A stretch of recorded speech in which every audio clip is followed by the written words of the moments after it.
Good afternoon, everyone, and welcome to our webinar this afternoon, Upskilling, Strategies to Future-Proof Your Workforce. Today's presenter is Kristi Weierbach, and before I pass it over to her, I'm going to do a few housekeeping items to get you on your way this afternoon. You can customize your screen by going to the GoToWebinar screen viewer. You can maximize the webcam or the presentation, or find a good middle ground there, whichever you prefer. You can customize your audio options as well. We do offer the computer and the phone call option. You can go to your phone call option by going to the radio dial button if you have any issues with your computer audio. It is streamed over internet if you use your computer audio, so if you're getting a little feedback or it sounds a little choppy, try that phone call option this afternoon. And if you have any issues there, just send us a message in the questions box. Speaking of that, we do not monitor the chat box throughout the presentation, only the questions. So go ahead and put any questions or issues that you have in the questions panel, and we'll be quick to answer those. And if we don't get to your questions this afternoon, Kristi will answer those offline via email. We do have the handout available for download. You can go to the handout section of the GoToWebinar panel and grab that, or it'll be sent to you in a follow-up email after the presentation concludes. We will be offering 1 CPE credit for this webinar this afternoon, so go ahead and answer all 3 polling questions as they pop up, as we need you to answer those in order to receive that CPE credit. Speaking of CPE, we do use a third party called SimpleCert, so be on the lookout for that a few days after this webcast concludes. And if you're not seeing that, check your junk and your spam folders, as sometimes it likes to slip into there. And if you're not seeing it there, go ahead and shoot us an email and we will resolve that as quickly as possible. And last but not least, our survey that will pop up after this presentation concludes. Go ahead and let us know how we did there, insert any questions that we were not able to answer, and that is where you will select if you need that CPE credit as well. So Kristi, they're all yours. All right, thank you, Kaylee. Hello, everyone. Whether you're joining us from the East Coast or the West Coast or somewhere in between, thank you. I appreciate you joining me today as we talk about upskilling our workforce. We're going to continue to build on the conversation that we've had along the way here in 2023. Hopefully, some of you have participated in these sessions before on compensation or career pathing. And if not, I am going to repeat a couple slides in today's session, so that way we're all on the same page, as it does set the stage for what we're talking about today. Many of you know who I am, and certainly can stalk me out there on social media, so feel free to go to LinkedIn, etc., connect with me. I always enjoy having connection with everybody.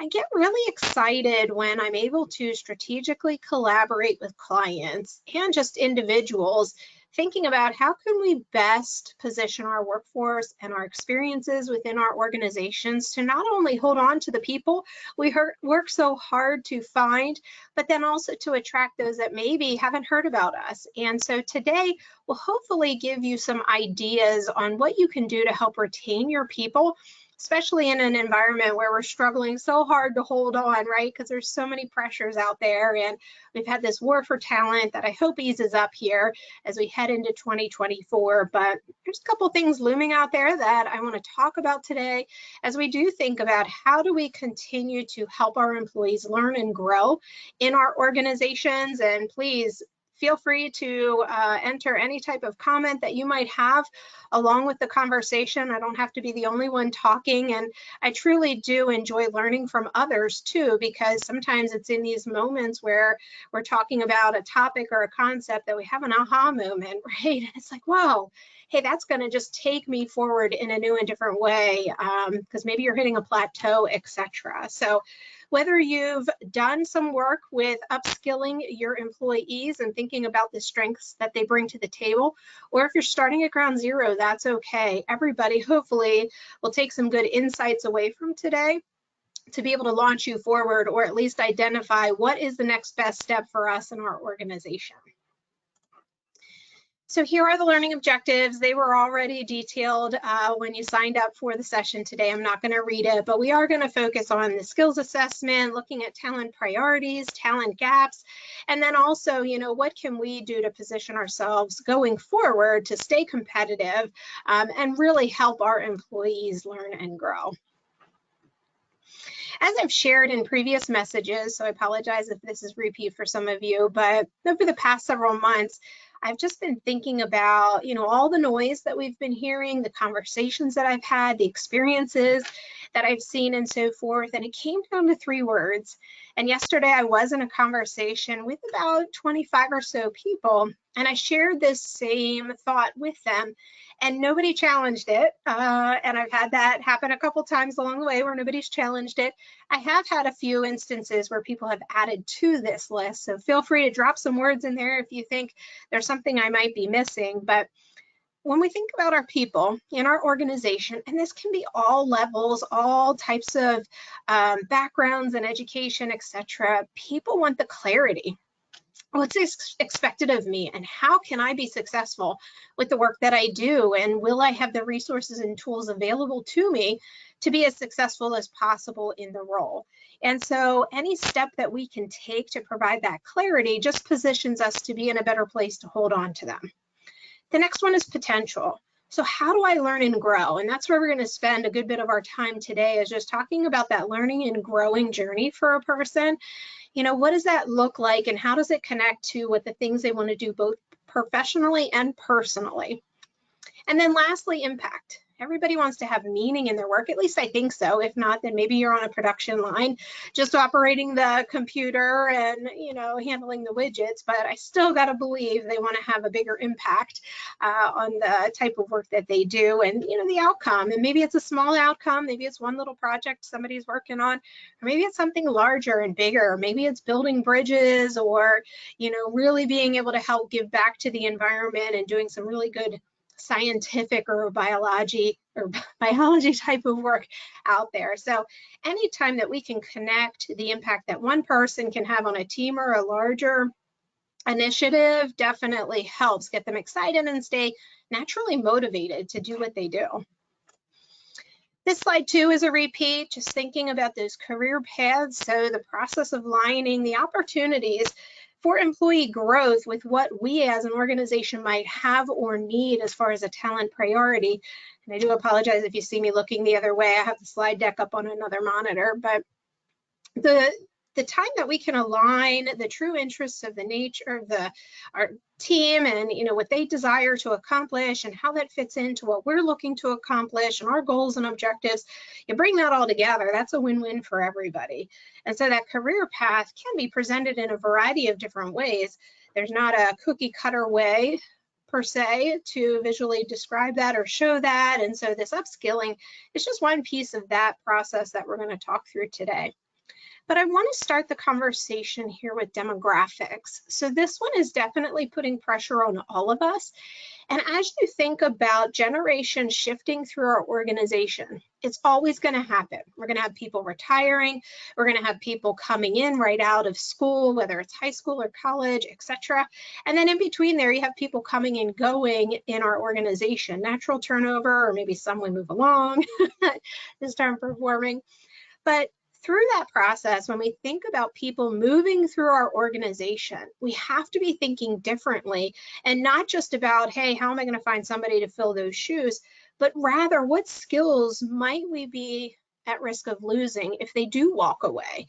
And what can we do to ensure that we're either training, cross-training, developing others, or having it proactively on the radar of something that we've got to work towards, instead of being in that reactive place where somebody just ups and quits or hands in their notice and now we're struggling, right? Because it definitely has an impact on the rest of the team who has to try to fill in those pieces, assuming that they might have similar skills, but then also think about the impact to your clients or those that are consuming your products and so forth. So when you're thinking about the future, start paying closer attention to those individuals who might be leaving the organization, and get a pulse and try to anticipate who might be moving through the organization. The next slide here is about the trends, and I think these, they got out of order a little bit, but that's okay. So trends, I'm going to jump forward and then we'll jump back. We talked about the demographics. Well, another thing that we know is gonna constantly impact our organization, squeeze us and press us in new and different ways, is that technology will continue to change and evolve. So what we use today to perform our work, I'm on a laptop right now, may look different in a couple years or 5, 10 years, etc. think about the way that we're making products in factories right now, completely different than the manual labor that was done 5, 10 plus years ago, right? So as you think about the services you provide or the products you're making and so forth, what new software could be introduced that you're going to have to get your team up to speed on? Individuals coming out of college are using different technology than what maybe you or I learned when we were in school, right? I just learned how to do email when I was in school, but now students, I was talking to a young lady today where she said her kindergartner is now bringing home a laptop every day. And it's like, it's crazy, but that's the world we're in. And we have to start thinking differently as we're looking at what are our needs and are we keeping pace with what everything else is happening around the world, right? And so that too should be something that you're layering in as you're thinking forward about the skills and, you know, your current workforce and so forth. And then if we go to regulation, that's another key area to pay attention to. So anytime that there's a new law, rule, or regulation introduced, it causes us to possibly have to change the way that we do our work.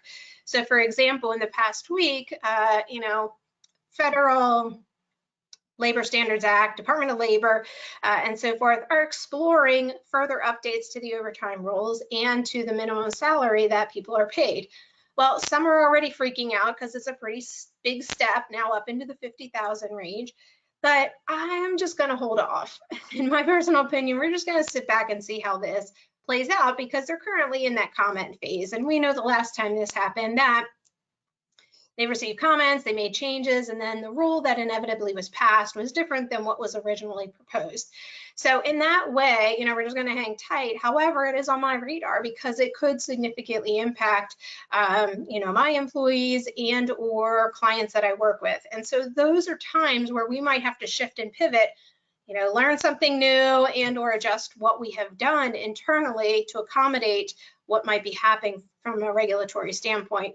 So cybersecurity is one of those areas where the government is continuing to evolve and implement new rules and legislation that organizations are going to have to follow, especially if you're doing federal contracts. So just wanted to call that out because that too is going to determine, hey, do we have the skills internally to handle these different changes and evolving situation, or do we have to go ahead and look outwardly, maybe with a consultant and so forth, to be able to fill in those parts and pieces that we might be missing.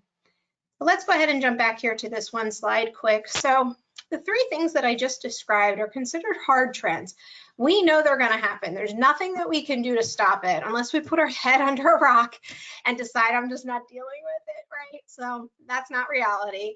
But we will always have the transition of the generations. We will always have technology getting faster and us using it in new and different ways, and then that regulation.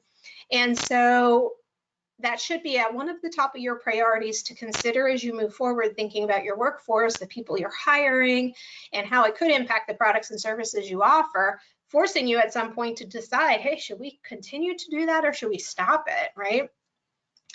And then a soft trend, I just wanted to highlight that for a moment, not that we're going to get too deep into that, but it is related because, you know, there are some things that we see swirling out there, but it's not in fact going to happen, and it could be influenced and the dynamics could be changed. So one example is we see a lot of employees not wanting to work overtime. They enjoy that work-life balance, and if we get 40 hours out of them, we can't complain or argue against that potentially because it's a trend that we're seeing right now in the present. So how do we accommodate that, and how do we leverage the time that we do have them with us? And it could be influenced. There might be something that changes that dynamic and people are like, yes, sign me up for overtime now, right? So we just got to continue to monitor that. But here are just a few other examples that I pulled from one of my recent webinars just about, you know, base pay has continued to significantly increase, which is also putting pressure on the Department of Labor maybe to increase those salary thresholds.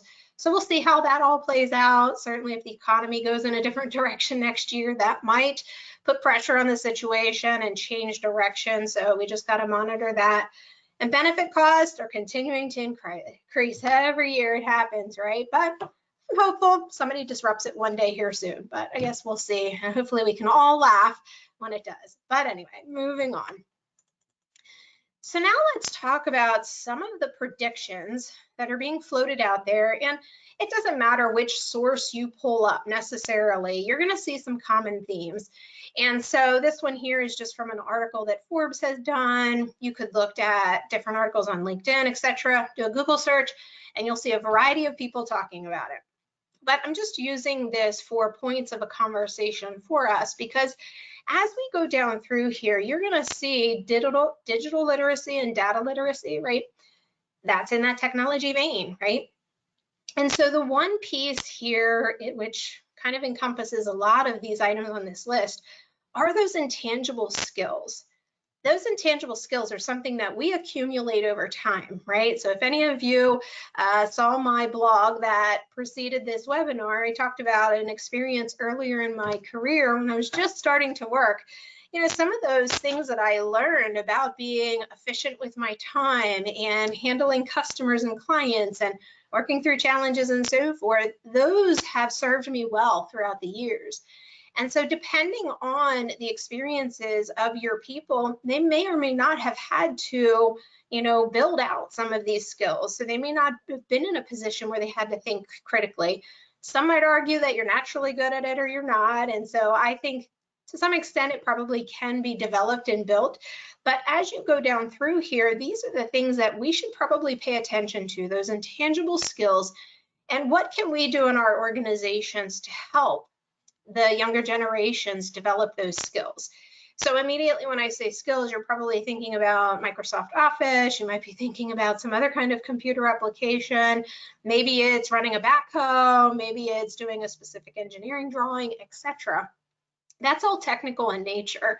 And so we got to consider that there are other skills that a lot of the older generations who have accumulated this wisdom over time, and if you talk to any of them, they're going to tell you, well, I had to learn the hard way, right?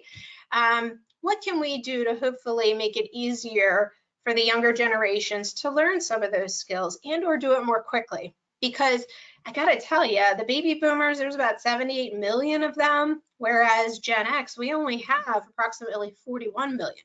We immediately have a shortfall. So we've got to get some of these skills done pretty quickly because we're going to have people leaving faster than maybe they're ready or able to step into the roles. So I know that Gen X is probably closer than millennials with many of the skills. However, the number of Gen X versus millennial is a lot different. Another conversation for another day. But I do want you to give thought to this list and maybe others. You might want to look at some of your industry articles and so forth just to say, hey, is there anything also from a technical standpoint that needs to be on our radar as we're going forward, as we think about those other three main categories: demographics, technology, and regulation. So anytime that we're talking about some new and different concepts, and or if you're not talking about it regularly, you might not easily be able to share the definition of that term. So I do like to start with definitions, so we're all at the same place, hopefully having the same foundation for the conversation that we're going to have going forward here. So when we think about a gap analysis, we're really thinking about the performance. So what we need or desire in our organizations as far as the level of performance, we're going to compare that to how our people actually perform. And a lot of times you'll measure that through the performance review process, but in many cases, I talk with organizations who say, yep, we need to do something different with the way that we measure performance.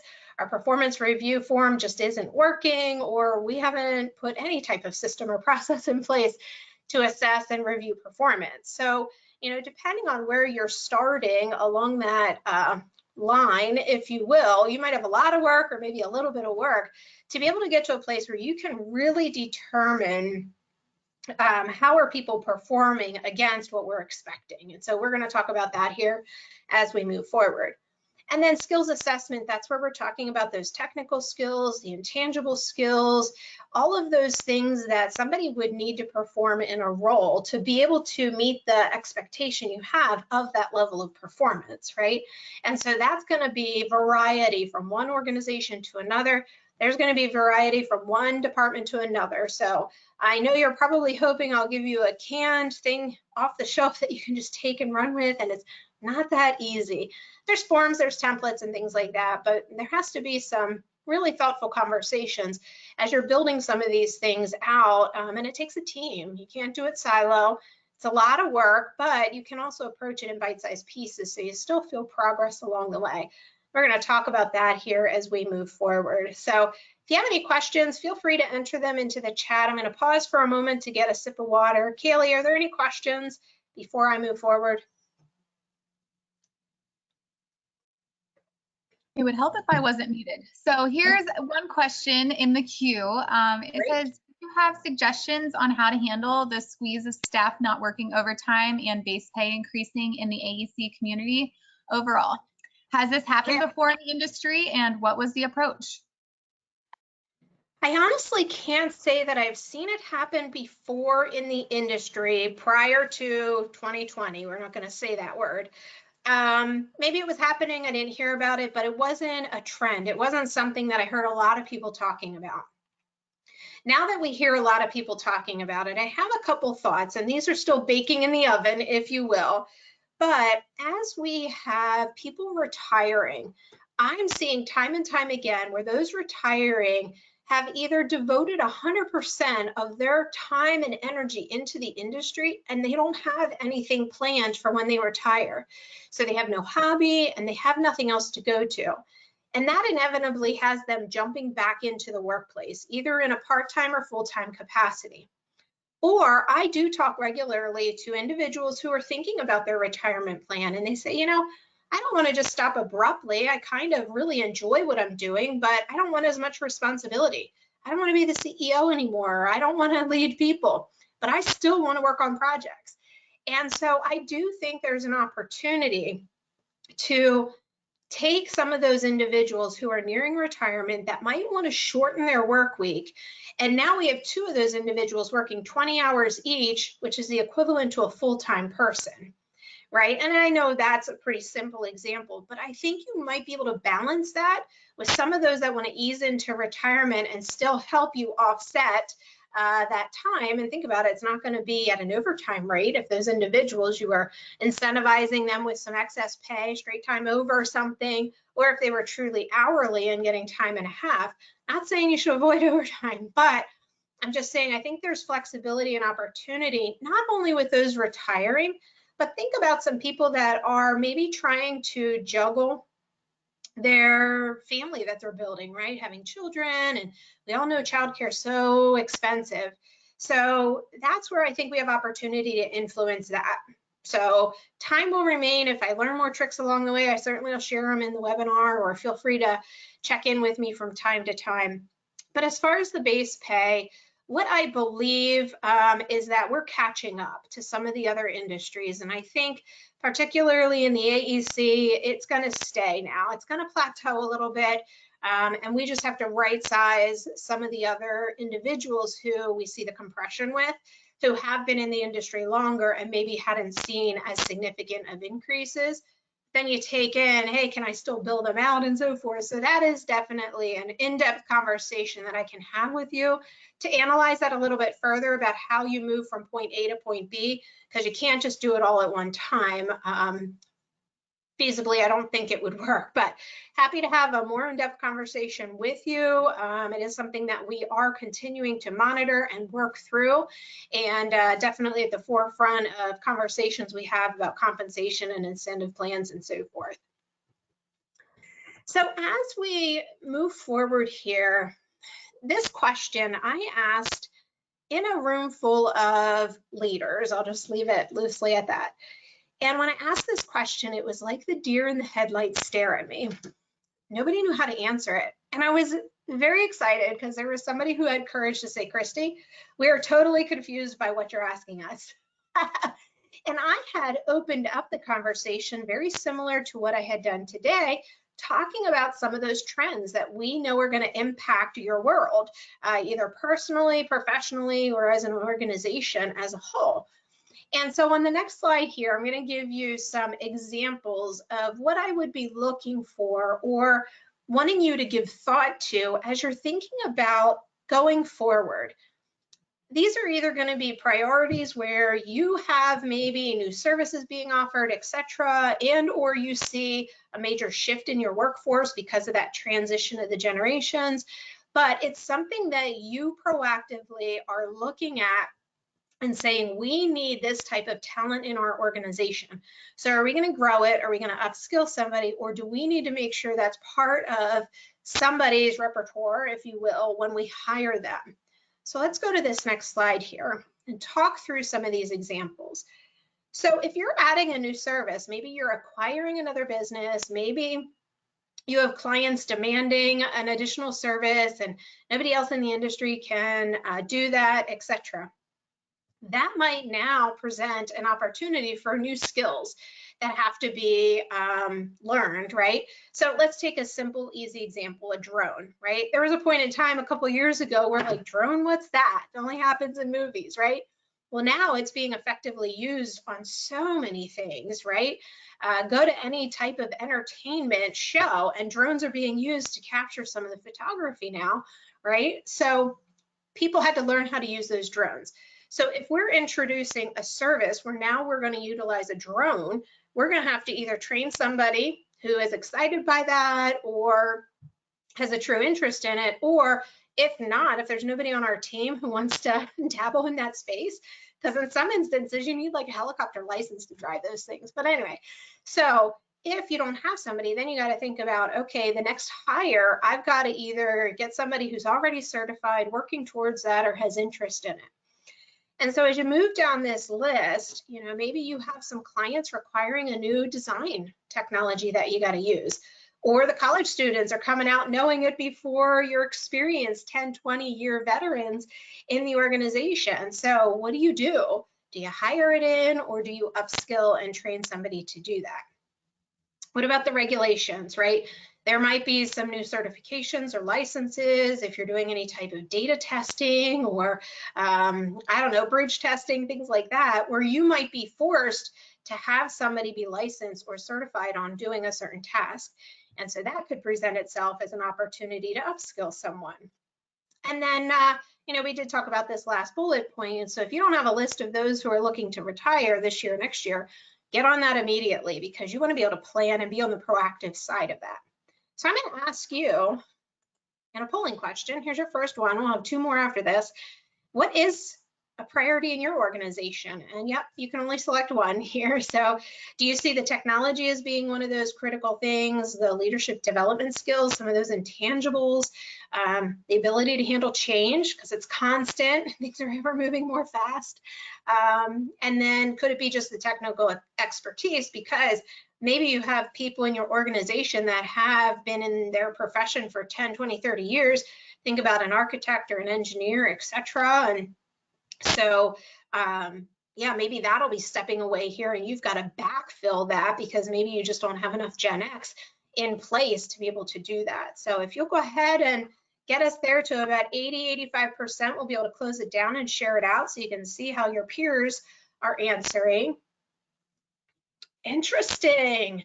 Technology's coming in lowest. That's a sneak peek. I'm surprised. I really thought that would be a little bit higher, but it's okay. It definitely is the world in which all of you are living in. So yeah, I'm excited for these results. Just a couple more people.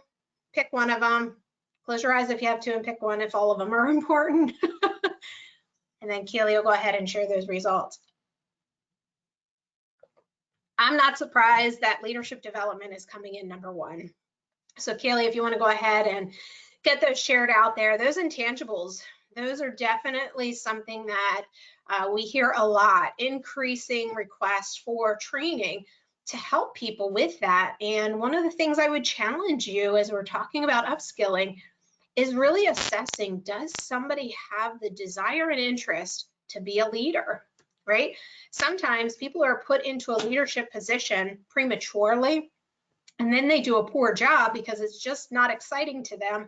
And then all those who they oversee or lead or manage really suffer in a way because they're probably not getting the mentoring, coaching, and the leadership style that they truly need and deserve.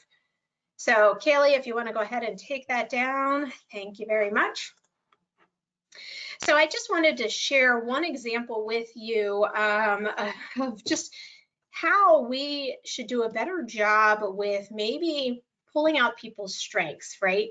And so if you think back to when I went to school and I was getting my degree in accounting, taxes and audit were not my thing. I said, I'm never going to go work for a public firm. Well, if somebody told me that I had to spend the rest of my career working on getting better at audit and tax, I would want to stab my eyes out.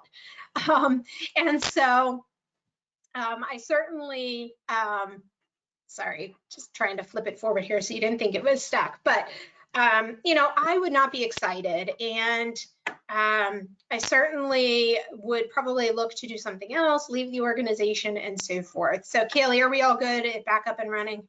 I don't know why it flipped off for a second. We're good. We're good. Oh, thank you. Now, yesterday, or actually no, yesterday I was in a conversation and somebody shared with me, so that I do work with incentive plans, and somebody shared with me that depending on the type of incentive plan, whether it's cash or something else, etc., the way it's structured could have an impact on taxes for an individual or an organization, and it could have an impact on valuation of an organization. And so now my curiosity has piqued, right? Tell me more. I don't want to know all the details about the taxes, but I am interested how it might impact the incentive plan. So when you get somebody excited and interested, you can see them naturally just wanting to learn more. So keep that in the back of your mind as you move forward here and we talk about the skills and so forth. I just wanted to make sure to share that story. I wanted to tell a little bit earlier in the conversation, but I'll reconnect back to that here as we move forward. So just like we talked about the priorities, right? Leadership development is one of those higher priority items for many of you, as I'm sure all of them, you probably can relate in some way or fashion. But now think about the gaps. And what do I mean by the gaps? Well, right now, maybe you have somebody who left abruptly and now you're short and you're like, how in the world are we going to do this service? How in the world are we going to make this product? Because it was so specialized and niche that it is really disrupting your organization. Also, as we talked about, you know, on a couple of the other slides, just about people stepping out of the organization voluntarily for retiring, is that going to create a gap in something that will then inevitably affect what we can do and how we do it? So similar to the last slide, I have another one here to just prompt some of your thinking as to some of the questions you could be asking yourself. You know, do we have any quality issues currently internally or performance issues? Is that really a talent gap or a skills gap that we have to fill in order to improve that level of performance and or improve the quality of something?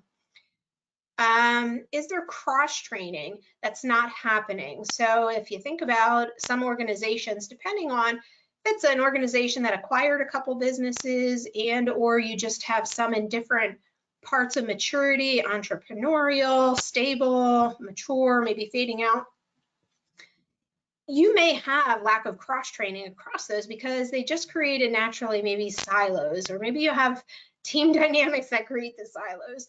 Whatever the case may be, that lack of cross-training is a vulnerable spot for you, and give thought to, hey, where are some areas that could have a major disruption on what we do, and how are we going to fill in that gap by upskilling our people and or hiring in?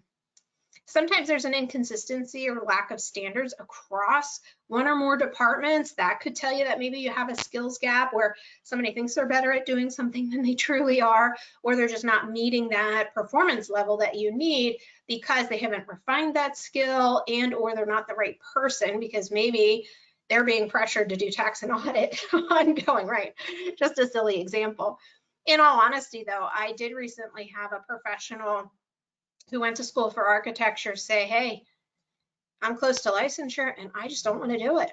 My family put pressure on me. This is the way, because the family had done that, and I want to go do something else. So it happens, it truly does.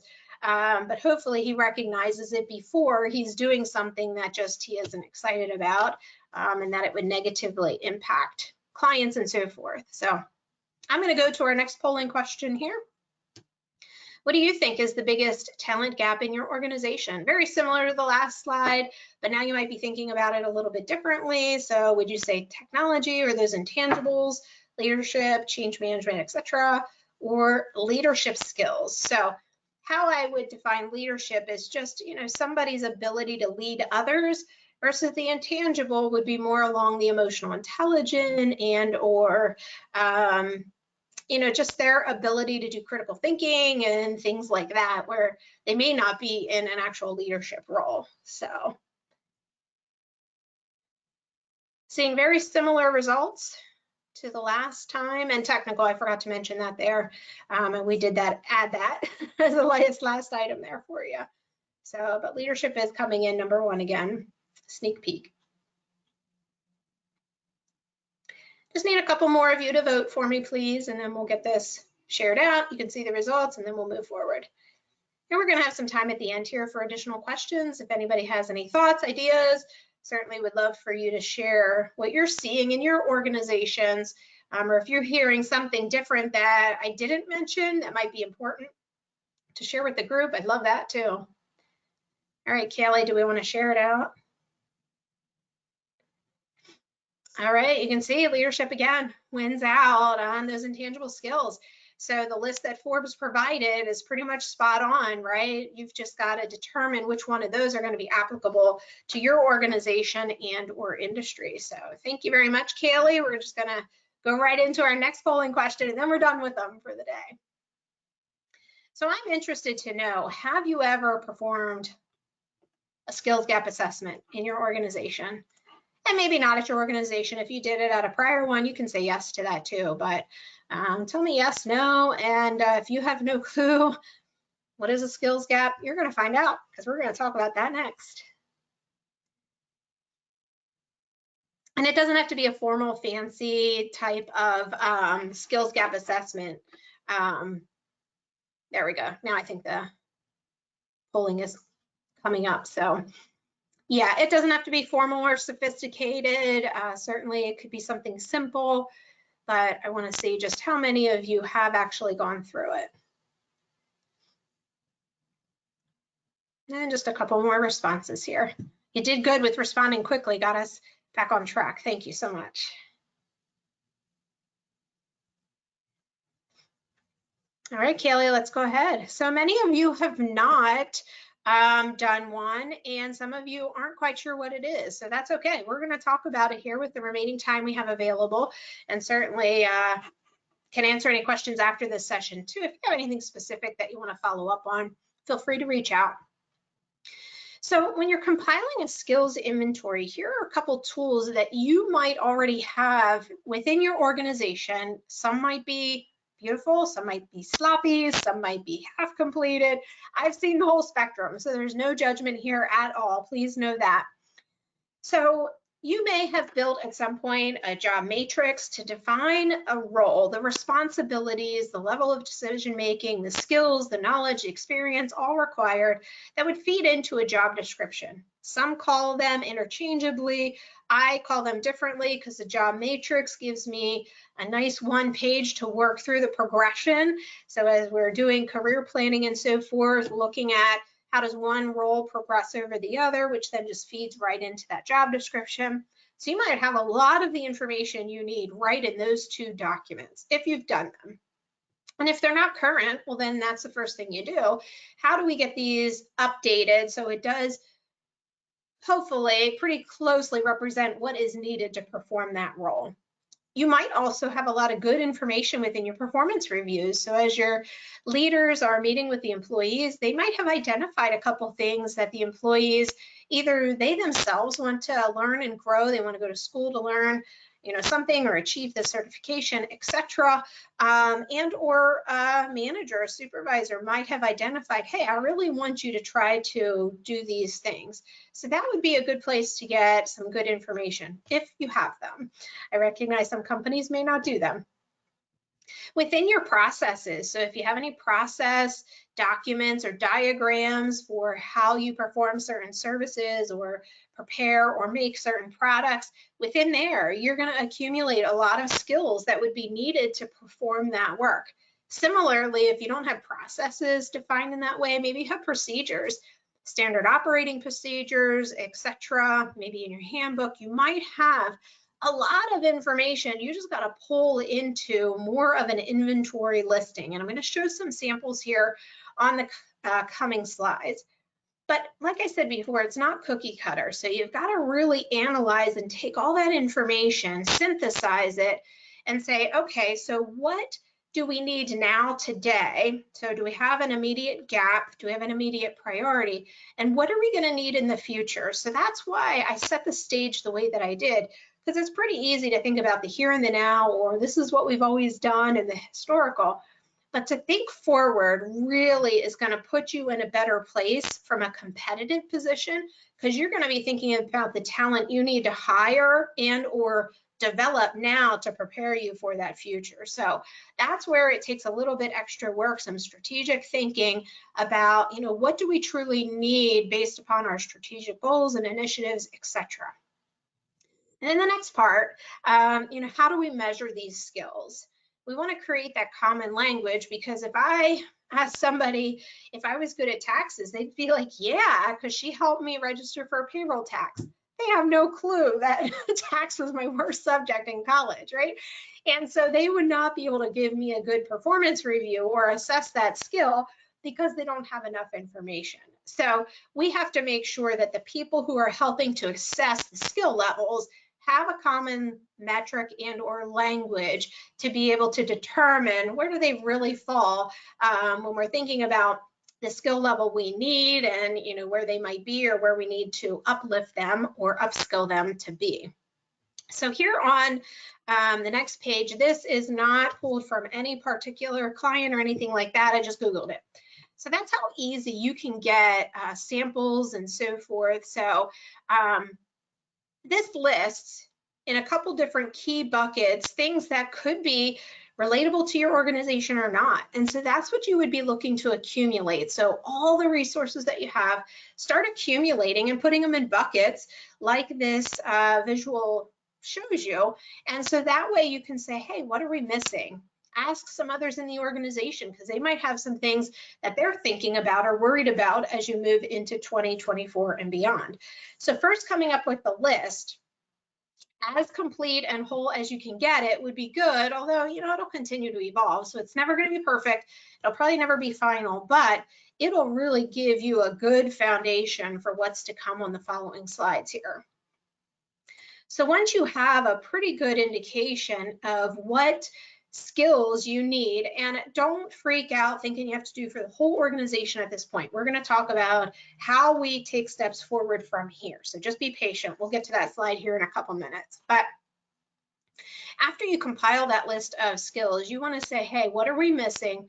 What are we not thinking about? Knowing what might be coming in 2024 and beyond, and fill in those pieces to the best that you can, and or gather the information. You might have to interview or talk to other subject matters within your organization, but just at least do that second level of review, so that way you can hopefully capture as many as possible in that first pilot, if you will. Then what you would begin to do is, if we've already identified how we're going to measure those skills, then you're going to assess each person on those skills. Are you going to use a metric like beginner because they've done it for less than a year? They're experienced because they've done it for 1 to 3 years, and now because they've done at least 4 or more, they're an expert, right? So we'd have to look at, how do we define that? Can we use a simple metric like that, or do we have to go to something a little more complex? And we're going to get to there on a couple of samples here on the next couple slides. But you have to think about, okay, what do we desire that skill level to be as an organization, right? You're going to have to probably lean on your leadership team, who knows what that skill needs to look like to be able to do that type of work, and so they can help you measure what does that baseline look like, and then you can assess if the individual is at that level, below or above it.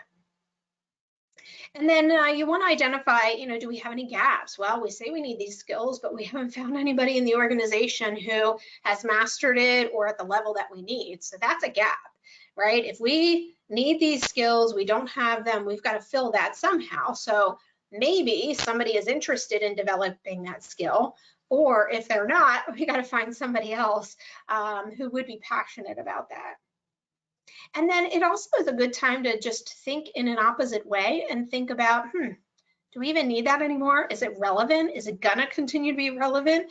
Maybe for this one client that we continue to serve, well, maybe that relationship needs to change going forward because you've got to focus energy on some of these other skills and so forth. So a couple good questions here for you to give thought to. Here are two examples, this slide and the next one. So in this first one here, you can see that there's that basic, intermediate, and advanced, very similar to what I described as beginner, experienced, and expert. You can use whatever word you want, but basically, you know, somebody starting out who's got their feet wet, and then somebody who's really refined that skill, etc. So you can keep it that basic, or you could go to the next step where now you're implementing a rating schedule. Again, I try to keep it as simple as possible because when you start expanding that and you might have 1 to 10, now you give a leader a lot of flexibility as to how to measure that person. And you can see how it might fluctuate from one team to the other and so forth. So the shorter that range, I think you'll get to a more normalized place. You might still have some outliers, and we have to walk through that because it could be based upon some assumptions or interpretations. But essentially, if you're going to go to something a little more sophisticated, you want to spend time on challenging it, saying, okay, where are the places we could be vulnerable or where there could be outliers based upon somebody's interpretation or opinion. And that's why I said from the very beginning, having common language, common measures, you can usually smooth out that curve of the variability, if you will. All right, so the gap assessment then is really looking at, okay, we have the skills, now we got to look at those performance levels, right? And we have to make sure, do we have all the information we need to truly measure that performance, or are there things that we've got to fill in? You know, we've got to look at those skills for every single position and see the people that are currently performing in those roles, do they have the skills or not? There's a gap potentially, right? And then, you know, are they skills that we continue to need and so forth? So now I'm repeating myself a little bit, but getting to that place where, you know, when we can identify the gaps and we can determine how significant those gaps are or how much of a risk it imposes on the organization or the quality of what we do, that then creates your training priorities. So on the next step or slide here, let's talk about some ways that you can take action going forward. I know I introduced probably some new concepts to all of you. I've talked at a very high level, but until I can see more granular, we can't get into the very specifics, but hopefully this is giving you some good questions to ask as you go forward. So the first thing you want to do is assess where you're currently at. Do you have the tools that we mentioned on the previous slide? And you're going to get this slide deck so you have that list, your performance reviews, your job descriptions, any processes or procedures, etc. Do you have them, and are they current? So if you don't have them and they're not current, well, now you know where you need to start in order to determine what are the skills that are really used and or needed to perform these roles. I would recommend pulling together a small task force and identify just one area. Start with one area as your pilot group and work through it, because you're going to learn some things as part of that process that are going to be helpful to streamline your approach with the rest of the organization. You're going to learn about questions that you didn't ask, you wish you would have, or you know how specific you have to get with asking questions and so forth. So it's a journey, and it can be a pretty exciting one, especially if somebody is genuinely interested in this project. But if they see it as just something as a task on their list, that'll probably get pushed to the bottom of the pile. So make sure you have people who are genuinely interested and excited about this, because they're going to help you get to the milestones that you're looking to achieve. And bite-sized steps are still progress. So if you're starting at ground zero, well, then let's start talking about how do you define the roles that you need in the organization to perform the services that you deliver to your clients or produce the products that your clients or customers consume, right, or use. So that's the bite-sized place that you would want to start. And as we think about upscaling our team, or upskilling, I'm sorry, you know, one size fits all does not work. That approach will not work just because you have people coming in at different places or different levels of experience with the skills that they have and so forth. And so it doesn't always mean a ton of money either that you have to spend. So I don't think you have to carve out $100,000 for training next year. But what are ways that you can be intentional with the mentoring and the coaching to help increase and uplift the skill of somebody? So if they're at a basic performance level or beginner level, how can you get them to the next level? What level of mentoring or coaching could be done to pretty quickly and easily upskill them, right? Sometimes you have to do the structured training. So if you're looking to have this certification and then become a professionally certified, well, then you might have to actually have some paid training, etc. But many times skills can be developed over time by just having the right person who cares, the right leader who's going to give time and attention and really be interested in mentoring and coaching their people and checking in regularly and giving good constructive feedback. I see a lot of times leaders fall short there because they're afraid to give feedback. But if we learn how to give good specific feedback, we can really help them move along with developing those different skills, especially when you talk about the intangibles, right? Body language, eye contact, communication, and so forth. The list is long. So I would encourage you to say, hey, who are those individuals that we really could count on to help with this project to help us upskill our people? Because if you can invest a little bit more time in the people that you currently have, it's definitely going to be less expensive in the long run than trying to hire somebody in and so forth. And so I think you will really see people appreciate having the opportunity to continue to uplift those skills that they are excited about because that's part of their learning journey. They want to learn and grow. People want to have an opportunity and potential. And so that demonstrates and really shows them, hey, they're really helping me to elevate these skills so I can, one, be better at the work that I do and or continue to progress in my career. And to the extent that is connected to additional compensation, that can be rewarding as well.